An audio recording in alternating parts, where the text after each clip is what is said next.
comprenez-moi bien, la dernière fois quand j'expliquais hier, ce n'est pas pour vous dire que vous ne pouvez pas entendre guéguer ou quoi que ce soit. Je n'essaie pas de les défendre. Ça, ce n'est pas mon but. Mais j'aimerais juste vous rendre suffisamment intelligent et suffisamment fort à discerner, parce qu'il y a une série après ça.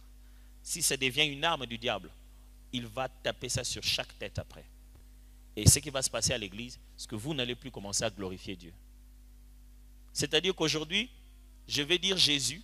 Derrière Jésus, vous voulez vérifier si je n'ai pas dit guégué. Est-ce que vous n'êtes pas en train de vous rendre compte qu'on est en train de prendre un nom, en train de l'élever au-dessus de tous les autres noms? Maintenant, Jésus, dans la tête des gens, est devenu guégué. Vous pensez que ça profite à qui? À Mbille?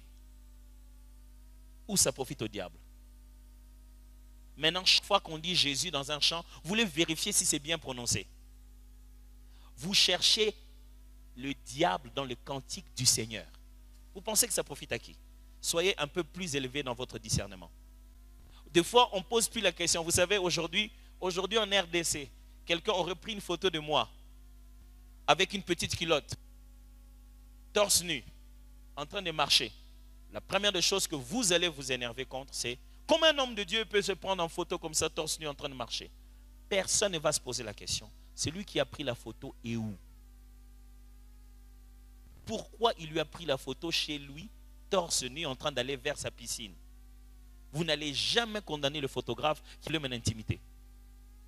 Vous allez plutôt vous dire, comment j'ai pu faire? Je n'ai pas publié ça, lui il a publié ça. Alors sur ça, j'aimerais que vous puissiez être un peu plus sage dans votre discernement. Parce qu'aujourd'hui, c'est peut-être vous dites, ah, peut-être que vous ne connaissez pas bien Moïse Millet. Demain, on vous dira, non, le pasteur Tom, dans sa chanson, il a dit quelque chose. Je vous ai dit ici, non? Qu'on a eu des gens qui ont commencé, à l'époque des guérillas, ils ont commencé à faire ils ont même écrit sur notre page, à dire que quand on a chanté Soleil Levant, on chantait pour le roi Soleil, qui est le symbolisme égyptien de Pharaon, et donc les symboles de l'occultisme. Un autre a dit, nous avons chanté Manahu. Manahu, c'est comme ça que je le prononce en hébreu. Lui, il a dit que nous avons chanté Manu, qui est une divinité, je ne sais pas moi quoi, dans l'occultisme. Je veux dire, un autre a fait toute une vidéo pour montrer les signes kabbalistiques dans les clips du pasteur Lord Lombo. Ces gens-là sont... Vous ne vous posez jamais la question, eux, c'est qui? Pourquoi les spécialistes du diable cherchent Satan à l'église? Posez-vous la question sur eux d'abord. Eux, c'est qui? Ils font quoi?